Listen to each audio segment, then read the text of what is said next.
If somebody's telling me to move out of my house because they don't want me to be an example for their kid, that's that's a wake-up call right there. Oh, yeah, I was so offended at first. And then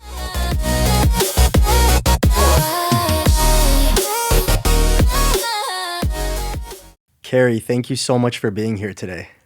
thank you for inviting me. Of course. The reason why I invited you is, well, this is actually the first time that Carrie and I have met. We have known each other since COVID. And watching her story has been an intense and amazing journey, not just for her, but having me witness somebody who's stepped more into her divine, healthy, feminine nature.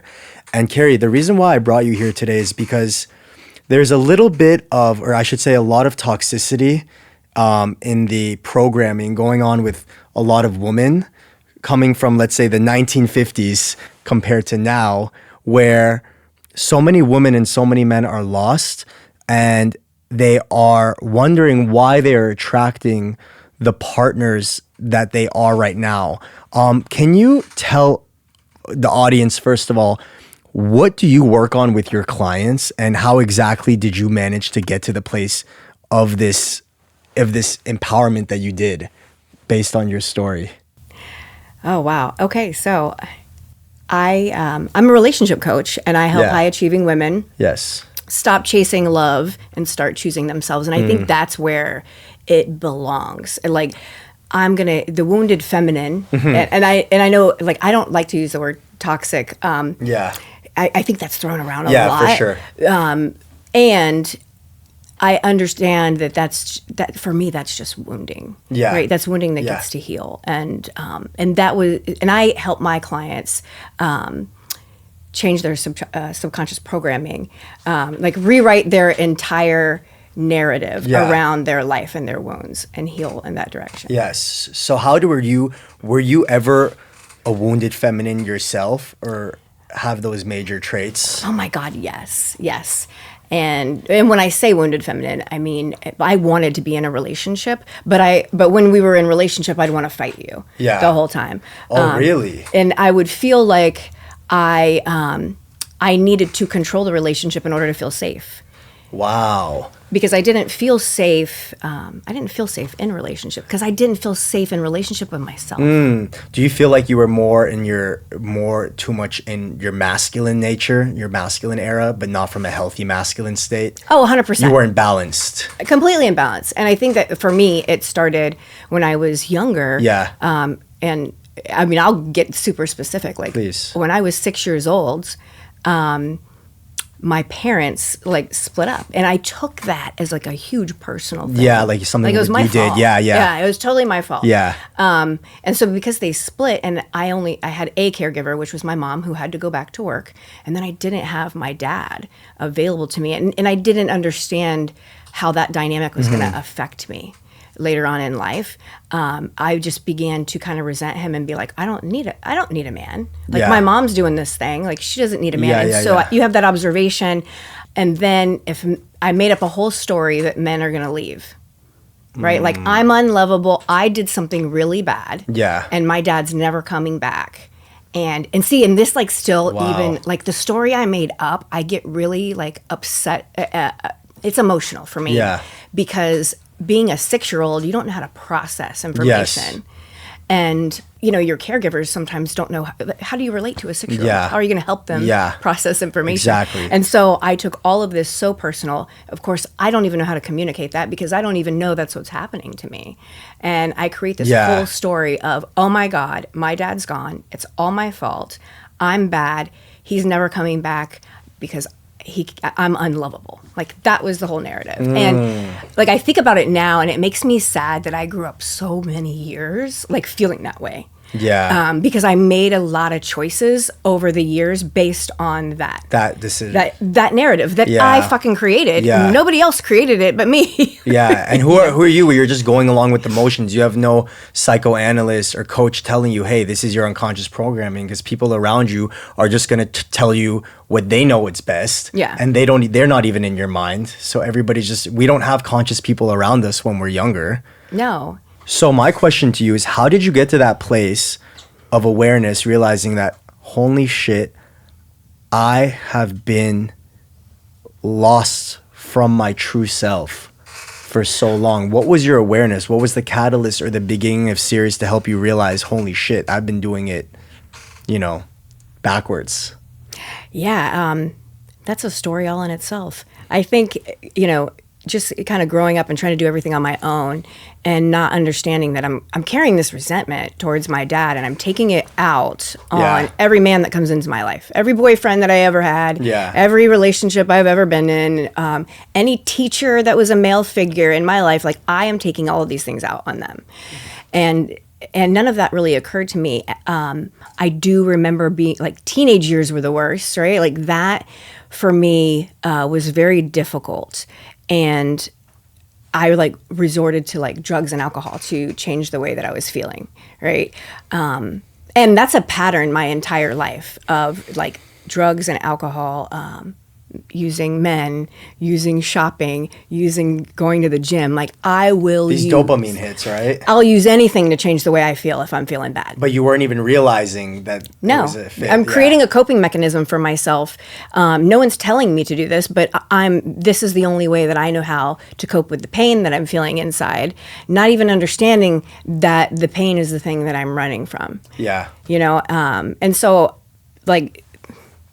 that was a lot of years. And I was still I was able to function. I played volleyball in college. I was able to really function a lot during my life, even though I was pretty heavy into addiction and alcoholism back then. But I had one specific relationship that actually changed everything. And I was working at a strip club. I met this guy. We were working together, met him. I moved in with this guy, I don't know, 3 weeks after we started dating. That was my pattern. I get sucked in. I want to be in a relationship, but then I'm in the relationship with you, and then I don't want to be in a relationship with you, right? And so he was noticing some patterns that I had, and he just said to me one day, Carrie, I don't care where you go, but you can't stay here anymore. Because I have a 13-year-old son, and the way that you live your life is not the way that I want him to see or to be around. And I think that was the first time that it dawned on me that my behavior affects other people. At this point, I'm 37 years old. So imagine all of these years that I'm just out doing my own thing. Wow. I don't really care about how other people are feeling. Wow. Because all I care about is how I'm feeling. Wow. So probably other people have told you and you just didn't listen. I didn't. You're 100% right. And this was like a 100%. This was like a holy shit. If somebody's telling me to move out of my house because they don't want me to be an example for their kid, that's a wake up call right there. Oh yeah, I was so offended at first, and then I was like, which is part of your conditioning, obviously, to get offended, right? Of course. And of course, you want to blame, you want to fall into victim and all the things. But I realized in that moment, too, I was like, okay, I have burned a lot of bridges in my life just with my behavior. And I've hurt a lot of people. And I've crushed a lot of friendships, relationships, a lot of men, and people that were genuinely really good people, all because I didn't have the capacity to be in relationship with them. I just didn't know how to be without being so guarded and just not even so guarded. It was just it was this fight of I'm still hurt, and so I want someone to hurt as bad as I did. Yeah. And so I would lash out, and it was just it was kind of ugly. But I realized I had burned a lot of bridges. And so I said to him, because I was thinking to myself, there's nowhere that I can go right now. And I was like, you know what? Maybe we can go to maybe we'll go to a meeting. Mm-hmm. You can take me to a meeting. And because in my head, I'm thinking we're going to go to this meeting and he's going to see all of these drug addicts and alcoholics that are eating out of dumpsters and shooting up and are homeless. And he's going to see that I don't fucking belong there and be like, oh my God, you got to come back. You got to stay home. You got to stay here. And so that's exactly what did not happen. Mm-hmm. We go to this meeting, and I'll never I walked in and I was so like I was disgusted because I was like, oh my God, like I can't believe I'm in this room with all of these people, right? Yeah. Like I'm better than. Yeah. And then I'm looking around and like there's lawyers and doctors, like there's a lot of people in there that I was Yes. like, oh, like normal people come here. At the very end of the meeting, like I'm waiting for him to tell me I don't have to go back. And they tell you all these things to do. Like they tell you, you know, come to a meeting every single day. You get to find a sponsor to help you, and you get to do some work, and you get to call people. You didn't want to accept this into your reality. No, this is bullshit. Like Yeah. hell no, fuck no, I'm not doing this. Yeah. I don't even want to be here with these people. These people are really super sick, and I'm not. Yeah. Like it was just this mega judgment, and anyway, we get in the car and he looks at me and he goes, oh my God, these are your people. You have to come back tomorrow. And I was like everybody else saw it except me. Yeah. You know? So I was like, you know what? I'm going to go. But they're not going to fucking tell me what to do. I'm going to go, and I'm going to go 1 day a week. And I'm not going to, all those little suggestions that they tell you, they're not for me. I don't need to do any of those things. This is my first introduction to personal development. Like I have never done any work on myself. Yeah. So this is it. And I know a lot of people are like, they think it's so weird and taboo. They're like, oh my God, a 12-step program, because that's where I was.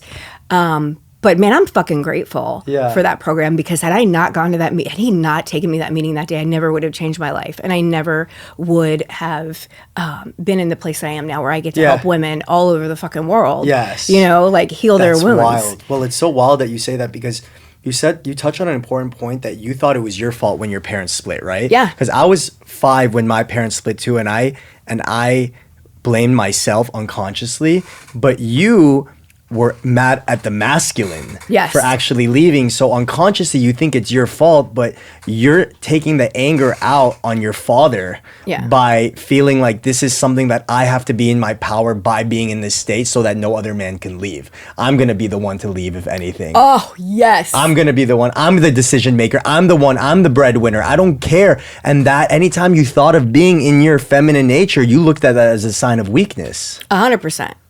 Because that was how I viewed my mom. Like I viewed her as, my mother was very feminine. She was a stay-at-home mom. She relied I don't want to say relied on my dad. My dad was the head of the household, and she was subservient. And even that word still kind of triggers me today a little bit, because there is a part of me that I'm like, oh, I don't like that word. Oh. And words are just words, right? Like I'm the one that gives them meaning, you know. She was very respectful to my father, is really what it was, and she allowed him to run the household. So for me, I was like, look what that got you.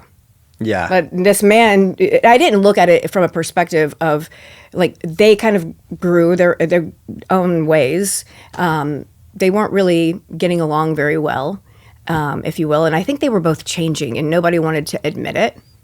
And it was just kind of like, if I don't admit it and we don't talk about it, then it doesn't really exist. And then it just ends up blowing up, right? Yeah. Like, but there was a lack of communication. Wow. But yeah, I realized, later on I realized, I'm like, oh, this had nothing to do with me. I immediately, like I said, I wrote like a whole narrative, a whole story of, I saw my mother as weak because she was the stay-at-home mom who allowed a man to take advantage of her, and then he just hauled ass, right? Like that's the story that I created in my head. And then, and the fact that she just loved my dad so much, that was her first love. And so she wanted things to work out, where I'm like, what do you mean you want things to work out? Like you want this man, like he just left and now you want him to come back? Yeah. Like that's bullshit. And I looked at her as weak for that. Wow. And that was how I formed my opinion of the feminine. She was the representation of what femininity looks like. And that is weak. Yeah. And that's weak. I don't want to have fucking anything to do with it. Yeah. It's so funny you bring that up, because when my parents split when I was 5 and I took it as my fault, I actually tried to look for love outside of myself and lowered myself to get that love. So I didn't have that self-respect masculine. I would actually chase women who didn't respect themselves And then what it would happen, or they didn't, and then I would feel like I have to work for that love myself. So I was the chaser. So it's interesting seeing how so many people get affected by it differently, and realizing that the type of people that we attract are the ones that are trying to reflect to us what needs to be healed. Oh my God, 100%. Right? 100%. So did you realize that you were attracting, what kind of men were you attracting during this time of, your unconscious patterns?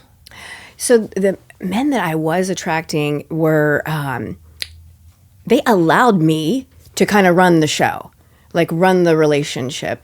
And if they decided they were going to try to be the man in the relationship, like we were good as long as we did everything I wanted to do.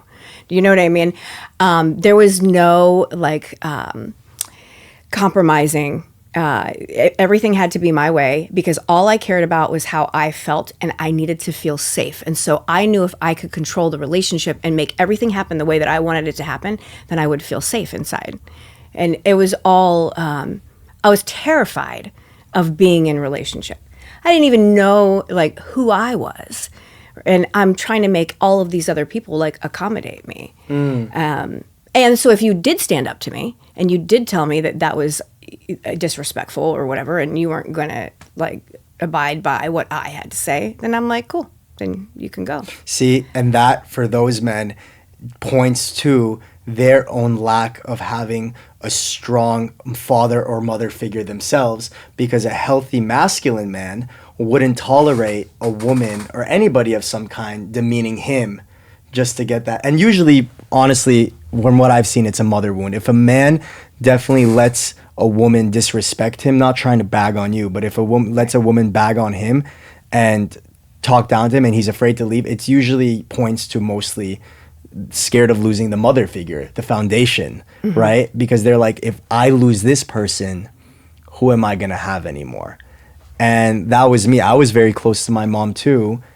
My parents, when she split, my mom and my dad, they were both going through their own specific problems, and they were dealing with things differently. Because they both handled it differently. My dad was very emotionless. My mom, I wanted her attention as a kid, but she couldn't give it to me because she was so distraught with the relationship. But I kept trying to chase her love, and I couldn't get it at that time. Now, after that, I would keep trying to chase women, and anytime I didn't get their love, or I felt like it was a chase, I realized I was chasing the love of my mother. You know? That is a powerful realization too. It's funny because guys want somebody who's nurturing, but they don't realize that they want somebody who's nurturing, but they're willing to let themselves go because they feel like they have to work for it and fight for it.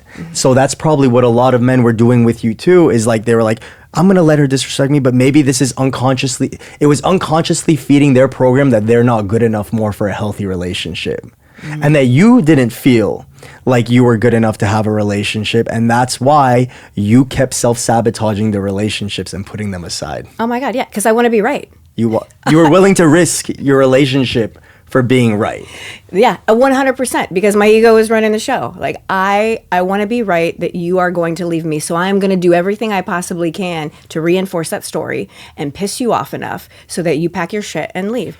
Wow. And, my second husband, I'll never forget this. Like, we were about to, our lease was up where we were living, and how I found out we were getting divorced is I came home one night after I had I think been out partying or whatever.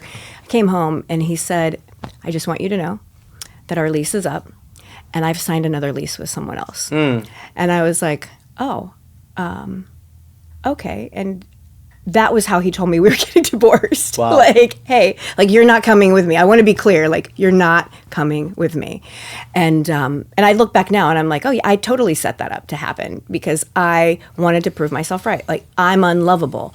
All of these stories that I have running in the background that are running the show, all of this programming, I have to prove it right. Because I have to be right in order to survive and to feel safe. It's like there's so many little moving parts that are playing in the background. What would you have done if you were trying to be in control, but a man broke up with you or broke your ego first and didn't let you, he said, I'm done with you, I don't want to deal with this anymore, and you were in your 30s, how would your body have reacted? How would your nervous system have reacted not being in control like that? That was an insane story that I would run in the background, because now I know I'm unlovable, but now let me chase you Yeah. because you don't want me. Yeah. And now I have to prove to you Yeah. that I am good enough, that I'm exceptional, Yeah. and that you should choose me. What a mind fuck, right? It is. There's like, I'm totally fighting against myself, like Yeah. my entire life of being in a relationship. Yeah, it's like this push-pull Yeah. dynamic, right? Like, and I don't like to put labels on things, but it's so much like the anxious avoidant. It is. Anxious avoidant, Yes. anxious avoidant. You know, I'm going to attract the opposite of whoever I am in that moment. If I'm super anxious, I'm going to attract the avoidant, and then I'm going to try so hard to get their attention. Yeah. Yeah, I totally agree with you. And it's so funny because I'm such a good-hearted person and I love love. And I would realize I would always attract the same type of person or be attracted to the same type of person. Whenever there was women that were coming that were too nice to me, I would walk all over them. Yeah. But whenever there is a woman who is more strong, I would respect them more and I would want it. And yes, I'm sure there was a part where it's like I didn't like some of those women on a connection basis that were really nice. But the part of it is like, why would I feel the need to disrespect them? You know? And it goes so deep. And I think it's like with both masculine and feminines, what I've realized too is throughout my years, I'm about to be 30 years old. And I have done a lot of, talking to different women. I've chased a lot of different women and tried. And I realized so many women out there, especially younger women, don't realize how much they're acting from their wound. They're living in their like wounded feminine. Mm-hmm. They're living in their wounded feminine by the way now I'm able to realize it, because back then I would want to chase them. But now they're like, the way they respond, they like to play games. They want that guy who plays games and acts like an asshole, or they act, I'm sorry, I know you don't like this word, toxic. Yeah. But they are very toxic and they're runaway. They're anxious. If you trigger them to look at themselves, they just want to leave and not look at themselves. What can you say to those women out there and men who are younger and definitely and older too, who are going through that? How can you help them be aware? What is some advice you could give them out there? Because a lot of women don't even realize that they are acting from that place, and there's millions of women out there who are doing that. The thing that I always tell my clients is stop and pause for a moment and take a look at your relationships, like from an observer state. Observe your relationships. Who are your friends? What men are in your life?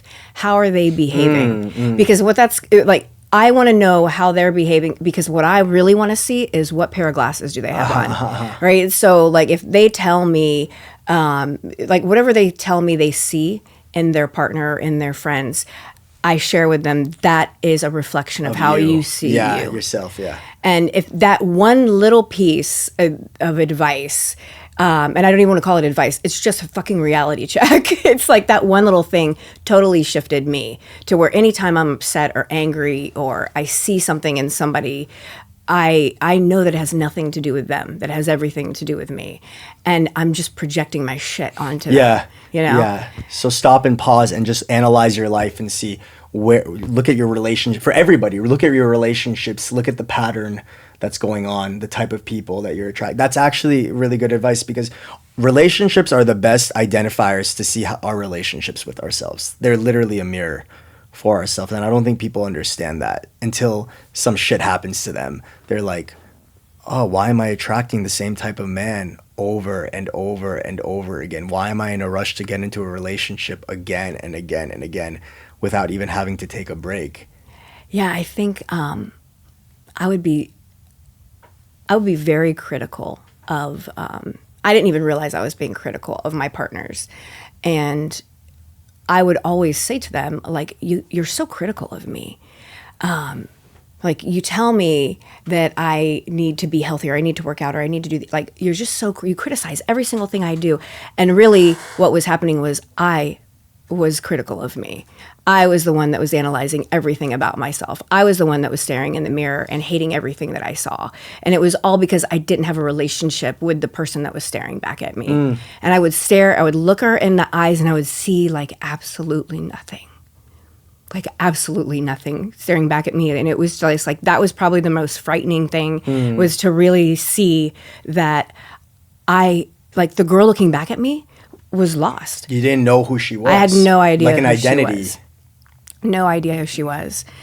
And even to where, like, I remember moving into my first apartment after that breakup, the guy that took me to the meeting after that breakup, we stayed together for 6 years after that. And then there was a time where I was like, oh, like we don't need to be together anymore. Like, we both had grown different directions. I moved in my apartment and I realized that I don't even know, like, my walls are white and I can decorate this apartment any way that I want. I don't even fucking know what I like because I've always conformed to whoever I was with, whatever they liked. Right? Like, it was so crazy for me to be like, oh my God, I get to sit by myself for a little while and get to know me. Which is it's a frightening thing to do if you've never done that before. Yeah. Like, I don't even know if I'm going to like me. Yeah. You know? Exactly. You've never looked at yourself straight on at yourself. Who is Carrie? Who is Simon? Who is this person? Yeah. That's been living the whole time. I remember someone would tell me, you need to look in the mirror and just tell yourself that you, like, I love you. I love you. And I'm like, that's the dumbest shit I ever heard, you know? And so I tried it. And of course, you know, you're like, I'm going to do it one time and then I'm going to feel like $1 million, right? Yeah. But I just staring in the mirror, there was like this emptiness. There was, I just didn't recognize the girl that was staring back at me. And I was just like, how did I come this far? Like, so many years. And to still feel this way. Like, I've carried this for like 38 years. You know what's so funny you say that too is it's so ironic, but I've noticed even the most beautiful and good-looking people too are the ones who are usually the most insecure, ironically. Mm-hmm. What do you think that the reason for that is? Well, I mean, I think I can only speak for myself. I know I made up a whole story around my parents' divorce where my dad cheated on my mom. And then I remember hearing my mother say when I was younger that he told her she was fat and that was why he cheated on her, right? Like, and I ran with that story. Oh, now you gave me a lot of ammunition, right? And now I have to make sure that I physically look a certain way. I have to be like, I have to do all of these things to make sure that a man will want to be with me. And again, that was just my story. And then it was like, it was perfectionist. Even when you were there, it was never good enough because that unconscious root wound is still there. Yeah.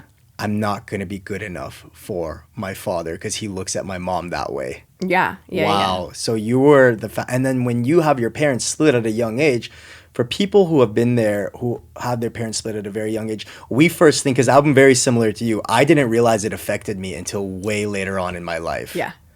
You know, I didn't realize. People ask me, oh, did that affect you? And I'm like, no, not at all. I loved it. I think it's good that they did it. It was honestly, it hijacks your nervous system so much. Not to put shame on them, but just realizing the effects, because we have to guide ourselves.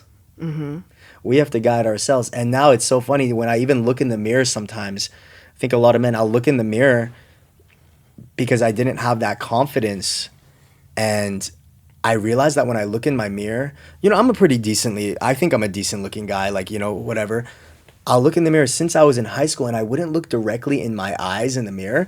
I would look at this image in my head that I've created around myself to try to portray, weed out the insecurity aesthetic parts around me because of what I heard about my dad's thinking about their side, their nose, their hair, their like, you know, everything. So I would weed that out myself, knowing that we're living from that identity that we have within ourselves, not even realizing it. And when we are confronting that, or when somebody confronts that to us, it's hard.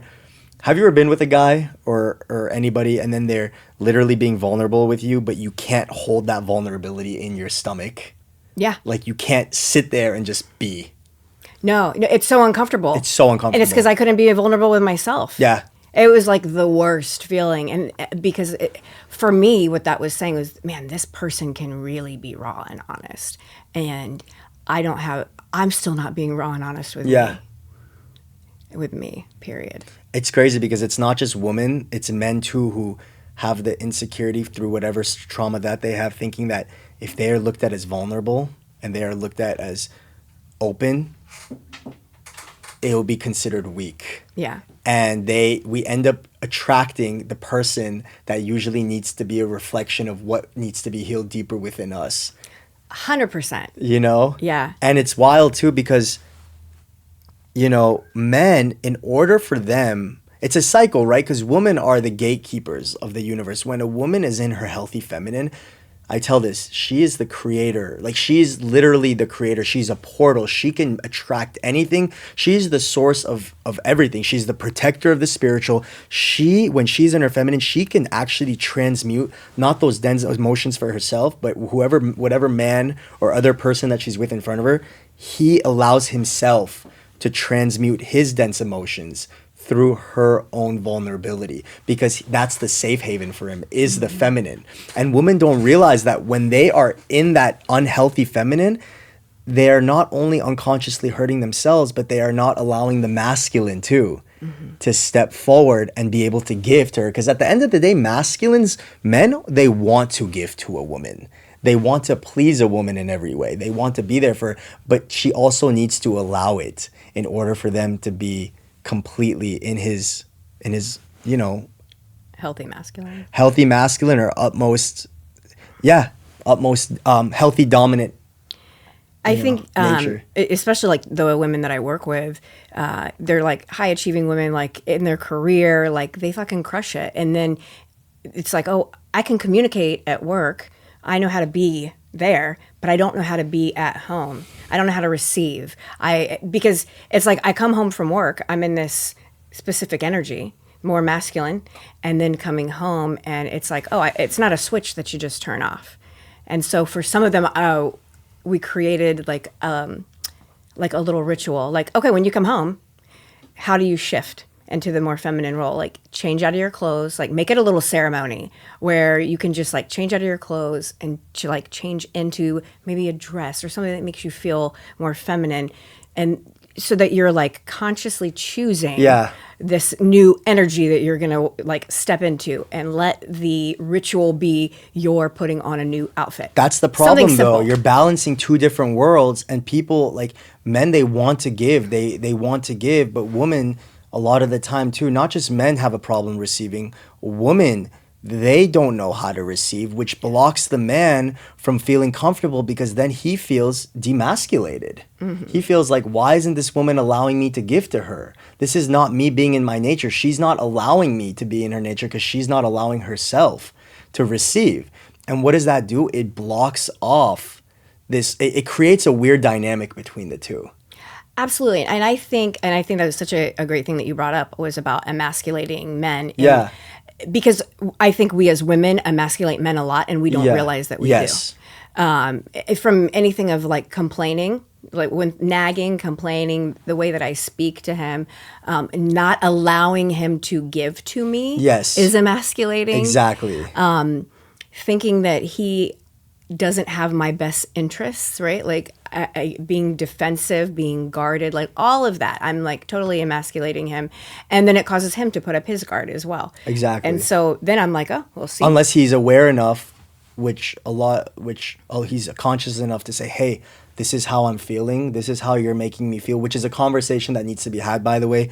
Gentlemen, if you do feel like that, you do need to bring it up, because when you are actually in your healthy nature and you speak vulnerably, it allows the feminine to be vulnerable too. It may take some patience, but you still need to do that, you know, from both sides. So yeah, and men just want to be reassured at the end of the day. Like, they don't always need gifts. They just want to be shown like that they're seen and recognized. Yes. Oh my gosh, my mind just went completely blank. The word that I'm looking for. Praise, acknowledgement. That's what it is. Acknowledgement. Yeah, acknowledge. My dad and I were having this conversation the other day, and he was just like, you know, we just want to be acknowledged. Like, my dad's wife is amazing. Like, she is like fucking top tier. Knows how to acknowledge people. I mean, people in general, not just men. But she's so great with my dad and complimenting him and noticing every little thing that he does. And it just feeds him. He's like, oh my God, he just wants to keep doing and giving and all the things. And so he was sharing with me one day, because I complained about something. And I think this was around with Abel. And my dad was like, do you really think that is how you're going to get him to want to give more. And I said, well, what do you mean? And he goes, well, acknowledgement. And then he went in this whole thing with acknowledgement. And I'm like, this would have been nice to know 20 years ago. Yeah. Yeah. And we just kind of like laughed at it. But like my dad and I have such a great relationship today. And I think that's the only reason that I've been able to be in relationship, have a healthy relationship with someone, because I have healed my relationship with my your dad. Yeah. I stopped trying to get him to be the dad that I wanted when I was 6 years old. I was stuck in that for years. Like I was like, I just want him to be my dad. But that was like the little wounded 6-year-old talking. He's like, you're an adult now. And I've had this conversation with a lot of my clients as well. Like that part of you, as much as she wants that dad to show up for you and love you the way that you want him to love you, he cannot. He cannot. We cannot go back in time. And so the best thing that you can do is forgive him, forgive that version of you as well, and let him be the dad that he can be to you today. Yeah. I mean, if that's the relationship you're trying to pursue. Do you know what I mean? Yeah. As soon as I forgave my dad and allowed him to just show up for like the 48-year-old Carrie, like our relationship dynamic is so different. Without having to change him. No. Realizing that you're your own individual soul on your own journey. And it's funny because people don't realize that the harder that they have in their own lessons are literally a gateway for them to clear that stuff so they can be empowered enough to help other people do that. I look at everything as everything's happening for you. I don't look at anything as happening to you. I look at everything as God gave you a plan. God gave you these struggles. And whenever your time is to figure out. But at some point, when the time is right, you are going to realize, and this is going to be an empowered time in your life where you're going to be able to help other women or help other men who weren't able to feel that safety within themselves, because it all starts with the relationship with them themselves. So my question to you is, have you forgiven yourself? Yeah, and I think that's like a work in progress where you're constantly having to forgive these versions of you. But the versions of you, like these versions of you existed to get you where you are today, yeah, exactly, right? Like exactly. all of these past identities that I've taken on existed to get me to where I am, to where like I look back now and I'm like, oh my God, my dad was always trying to show up for me, but I was so committed to emasculating him. And it was the lens I had on. Like the lens I had on only saw what I wanted to see, which was anger and bitterness because I hadn't forgiven him yet. And so when I finally took those lenses off and was able to see that, holy shit, he's been trying to show up for me this whole time, and I'm the one that's not allowing it because I'm trying to prove my fucking story. It was a vicious cycle that just kept going on. It just kept going and going, and today it's so great. Like I consider my dad like one of my best friends. Like, you know, I call him for shit all the time. I love it. And had you met me, you know, like 10, 12 years ago, you would be in shock that we could even be in the same room together because I was just so angry. And it really is a testament to doing the work. The work. And I think you said the best thing is for anybody, whether you feel like nothing's wrong with you or you feel like there are some stuff that you do need to take care of or you're internally not feeling well, for anybody, I would say this to anybody, is just have a quick analyzation of your life. Are there multiple people who are telling you the same exact thing about yourself and you're just choosing to avoid it because you think you're right? Are there relationships that you are attracting that you keep tracing the same exact person and they keep showing up, and then you ask yourself, why does this type of man, why does this type of woman show up? Just analyze, and from there, that could be a catalyst to go within and see, maybe I'm not as perfect as I thought I was. Maybe I'm a little bit of the problem. Maybe I have some shit that I haven't dealt with. And that is facing the identity that we have yet to see about ourselves. I love that you said that because one of my very first mentors, I was doing this work like on my relationship specifically. We were talking about relationships and I was telling her, I'm like, you know, like this relationship didn't work because of this, and I'm like complaining about everybody, and she was like, wow, you know, let's look at all of these relationships, you know, and she had me write it all out, and then she said, you know, what's the common denominator that you're noticing with these relationships? And I'm like, well, the behaviors. And she's like, no. Like, what's the common denominator? And I'm like, It's you. I was in them. Yeah. She was like, yeah, congratulations. You know, it's so funny. Before we wrap up, I was doing a shroom. I was, experimenting with shrooms with my ex-girlfriend. And this was a long time ago. We just wanted to do it. And then I did it, and then I kept looking in the mirror, and I said, the greatest enemy is the one that lies within thyself. And every time I kept doing that, I kept having to purge and purge and purge. Mm-hmm. I was on the toilet seat just purging, and then that's when the whole shroom trip started. But when I kept doing that, I realized that we literally are our greatest enemy. And we don't even realize that we're operating, projecting all these things about the world and everything, not realizing that we're taking other people, we're interpreting what other people's actions are based on our own foundation of wounding. Mm-hmm. And it's that simple. It's not as complicated as we make it seem. You're right. It is that simple. And it's so funny because I'm always thinking that someone is going to behave in the way that I would behave. Yeah. And if someone's going to judge me the way that I would judge me. The way that, yeah. It's like, or the way that you would judge others. It was the same thing, the way that you would judge yourself. 100%. And yes. Everything comes back to me all the time. Everything comes back to me. Everything. And you said something, men just want to be reassured. We just want to have that acknowledgement. And I do, like I said, highly suggest that when the man actually steps up and doesn't take shit and actually speaks from a very healthy and loving way and stating his mind, it does allow the feminine to open up too. Yeah. But also, even the feminines, no matter how rigid they are, no matter how stuck they are, no matter how tough they seem to be, thinking that they're in their masculine nature, they just want to be seen and acknowledged as well. 100%. They really just want to feel safe. They want to feel safe. But the key is, it's like, I think that I want to feel safe, and I think that you, who's completely outside of me, is going to provide that safety for me. And it's really all about me providing that safety for me. Exactly. That's why you see so many women too, like going to OnlyFans, going into porn, feeling like they have to have sex with all these different men. Because one thing I've learned from all these women is they're just doing that to please.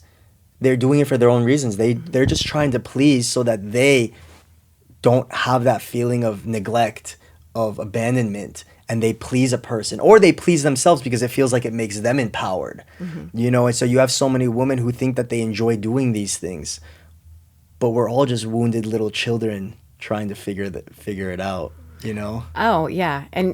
And I know, like, so many people don't understand. Like, I've had so many people question me about this. I'm like, it always goes back to the relationship I had with my caregivers. Exactly. It really is that simple. It's basically, it's so simple. It's so, and we all, it's amazing how we all have different vices. Like, something I want to point out is, I have like a lot of testosterone in my lineage, and I would think, okay, maybe it's just, we're just very primal as men, but I use lust as a very, very, very big dopamine use for trying to escape. And I talked to my friend Cooper one time, and he told me, he's like, the need for sex and the need to always get intimate, whether it's primal or whatever, on the deeper level, is just the need to feel loved on the deepest level that you never got. Oh, yeah. We all want to feel touched. We all want to feel seen, held by that person, even if we don't consciously think, oh my God, this person's going to be here for us. It's that need of holding that person to know, hey, you're safe. Hey, we're here. Because we're running to something, but we don't even know what we're running to. And it's a cry. It's a cry for being held, And yeah, a lot of times, like, I would go to my partner, and because I'm wanting that safety. Yeah. And, the one thing I appreciate about him is he always directs me back to me.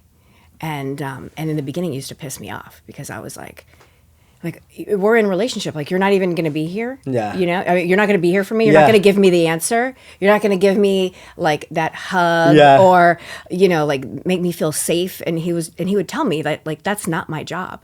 My job is not to make you feel safe. Which would sound pretty selfish back then. It would be like, what the hell? This person is so selfish. Like what a dick. Like, we're in a relationship. Yeah. I'm supposed to feel safe here. And does he provide safety? He absolutely does. But he's also going to direct me back to myself, because at the very core, if I can't provide that safety for myself, our relationship will never work. No, it won't. It will never work. It's going to be a fighting battle, because you're going to be at a different level than him. and it's just going to be like a parenting a child. 100%. And he recognized a lot of things when we first got together, to where he said to me, if you don't, like, you still have a little bit of stuff there with your dad. And if that's not addressed, we will not work at all, period, because there's still something residual there. And so I did get to have this like mega like clearing with my dad, where I got to just be really raw with him and let him know that there was this part of me that still felt like he didn't love me, and that I couldn't. And I didn't know how to get his love, because all I wanted was for him to be proud of me and to love me. And so we had this conversation, and it's the stuff that I make up in my head, right? Like, that wasn't how he felt. He was like, oh my God, of course I love you. Of course I'm proud of you. And went into this whole thing. And I was like, wow, I can be my own worst enemy. It's like almost like I try to punish myself. Like I'm angry at me for all of the things that have happened in my past, right? I'm going to blame me, and I'm going to punish me too. Yes. And once we finally get that thing that our soul wants, we don't know how to handle it, so we push it away. Yeah, exactly. When we're in that state. If we get that love, we don't know, we don't feel like we're deserving of it. 100%. So we just push it away. Yeah, I don't deserve this. I don't deserve this. And I've just been, it's a lot, that's shame. That goes right back to shame, where I'm shaming myself. I'm saying I'm a bad person. And that is like the lowest vibration. In an indirect way. It is like, it is the lowest vibration. It is the lowest vibration. It will get you nowhere, period. That is like the lowest vibe, period. And so it's like when I'm in that, I think it's like shame and then guilt, but it's just kind of like I get to recognize that they go hand in hand. They absolutely do. And I want to be clear, like, shame is stating that I'm a bad person. Guilt is I did something bad, right? Like, and so there's there's a distinction there. Yeah. But if I don't recognize it, then they're both going to play a huge role. Yeah, well, what happens is when you have shame and guilt, you don't realize that you're trying to not have the shame and guilt, but people who don't, when we don't focus on it in the correct way, it becomes this vicious cycle repeating itself, saying, I'm not going to do this, I'm going to be a better person. But how can you get over something that you don't even know is the root cause? You don't even know what the root causes of what you do.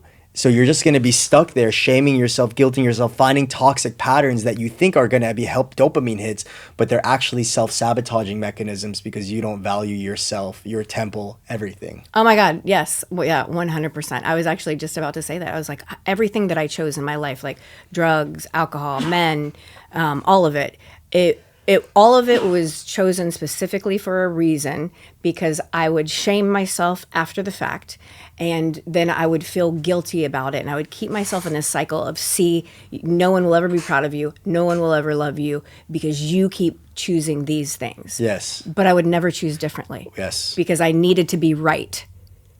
The whole key, I think, right now is just shut that fucking ego up for 1 minute. Yeah. The ego is not your enemy, but it's also not always your friend. You just need to just shut it up. And people have the free will. It's not hard to just look back at yourself, even if you don't think you're right. Just to look at yourself and be like, what am I doing here? Am I attracting these people? Anybody can do it. Mm-hmm. Anybody can do it. And I think that's just the catalyst to, an awakening of anybody on this journey. So I want to say thank you so much for the time that you spent coming here, speaking about the relationship with yourself. And yeah, if any of you want to contact Carrie or have any questions for her, have to contact her in regards to her work or what she does. Carrie, would you like to shout out your socials or anything like that? Yes, you can find me on Instagram at Carrie Pullaro. Carrie has been doing a lot of relationship manifestation courses. She has done many works in regards to group settings work with a lot of women, a lot of men. And first you used to do just women. Now you do men and women, right? I do work with men and women. Yeah. Okay, perfect. So if any of you want to contact her, her socials will be up there. This has been another great episode of Wide Eyed with Sai, and we hope to see you next time. Thank you.